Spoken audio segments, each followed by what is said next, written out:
Nerdrotic.com. Welcome to Nerdrotic Daily. My name is Gary Beekler. I come to you from Nerdrotic.com and Nerdrotic here on YouTube. And welcome to a new era on this channel. You're still going to get that great Perry Chan content from our live streams. He is an international treasure. But you're also going to get low-tier content from yours truly daily, sometimes multiple times daily. And today we're going to talk about Doctor Who. Now, last Saturday, Eve of the Daleks aired. It was the festive special, not the New Year's special, not the Christmas special, obviously, because in their infinite wisdom, Piers Wenger, the brain trust over at BBC, and Chris Chibnall decided to get rid of the Christmas special, and I'm all for it, considering I've seen every episode featuring the first female doctor played by Jodie Whittaker, who we will lovingly call Dr. Karen. And I did a live stream with Az on this a couple of days ago. Link will be in the description. I mistakenly said there was one episode to go. I believe there's two.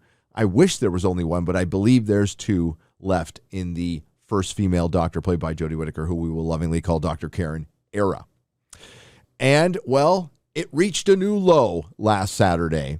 Not only was it the lowest rated special, overnight ratings we're talking about, not consolidated. Not only was it the lowest rated episode for the first female doctor played by Jodie Whittaker, who we will lovingly call Dr. Karen era.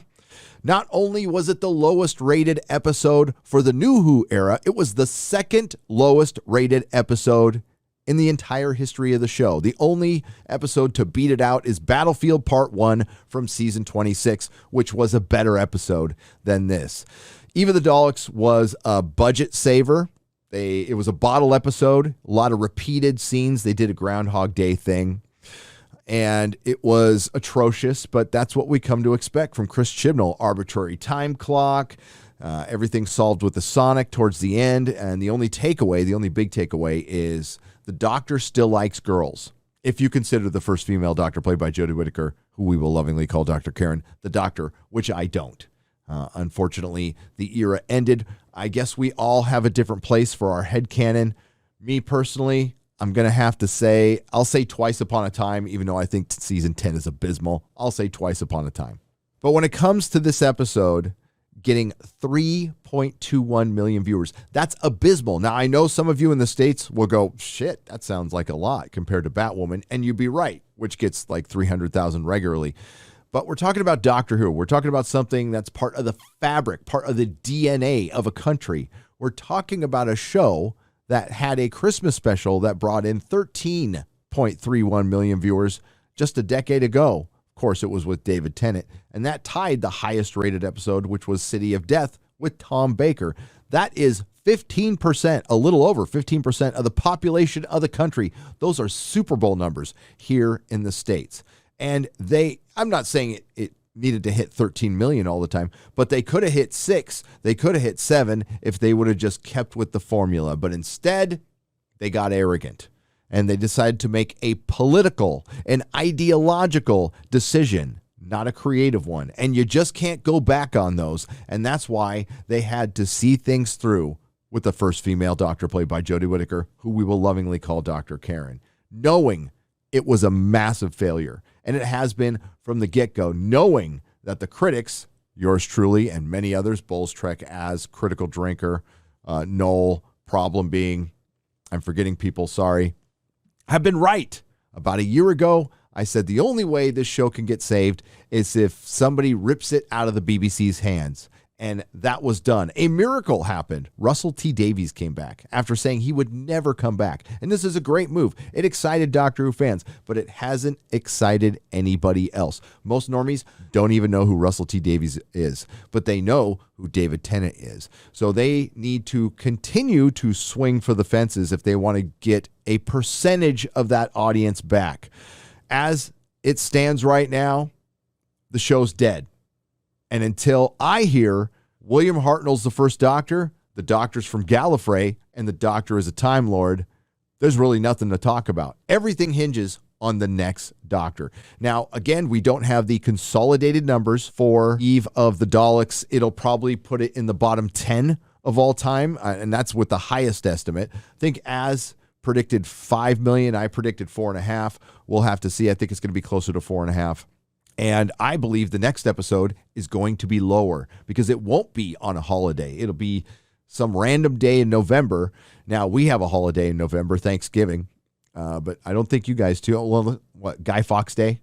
You think they'll put the special on Guy Fawkes Day, maybe?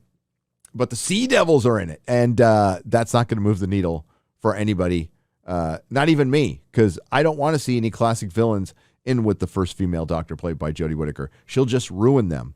Now, yes, they had the Daleks, and they introduced the Dalek executioner who had like a Gatling gun, and he did shoot Jodie Whittaker 5 or 6 times. That was a highlight of the show, but she kept coming back, so that was a low light of the show. Things they didn't address after the Flux. The Flux destroyed the universe. They didn't put the universe back together.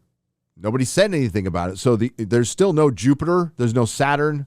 There's no Uranus. I think that would affect the entire solar system. But like, hey, why bother mention it? This is Chris Chibnall. What the fuck am I talking about? He's not going to care. So I'm wondering what you guys think. Are they going to do a hard reset? Are they going to do a reboot? Or are they just going to forget this era? I have a feeling they're just going to try to forget this era, but you have to address it. This isn't something you can just move past like the M&M Daleks. You have to address it. And the first question I want answered from Bad Wolf, from Sony, is who is the first Doctor? Now, I'm not surprised at all that the ratings were abysmal because nobody cares. When you destroy a show this thoroughly, and it was thorough, going back in the past, making the first Doctor a little black girl instead of William Hartnell, as a slap in the face to every single fan and creative who worked on the show over the decades. And the worst part is a lot, not everybody, but a lot of the people who used to work on the show have to be quiet about it. And some of them rely on this show for their income. They go to shows, they get, they charge for autographs. Christopher Eccleston has to do that now. So we'll see. Russell T. Davies is returning with the 60th anniversary special. I talked about this on a live stream with Az. They need to do something drastic like bring David Tennant back. Yep, you heard me right. Bring David Tennant back. Or Christopher Eccleston. That would be second, a distant second. But if you want to get the world excited about this, you have to do something that drastic. And Spider-Man No Way Home just proved how successful you can be when you give the fans what they want. You did the unthinkable. You brought Toby back. That would have been a pipe dream 2 years ago. But now that it's been done, it's something we can point back to. Of course, they're not going to learn from these lessons. And they're going to continue to think that editorially, Doctor Who was just doing great, which it's not. It's clearly not. They still act like this show is a success, which is mind-boggling at times. But that is the hubris of the BBC, Piers Wenger, and Chris Chibnall. So tell me what you think below. Thanks for listening. I will see you in the next video. Nerdrotic.com. Please subscribe.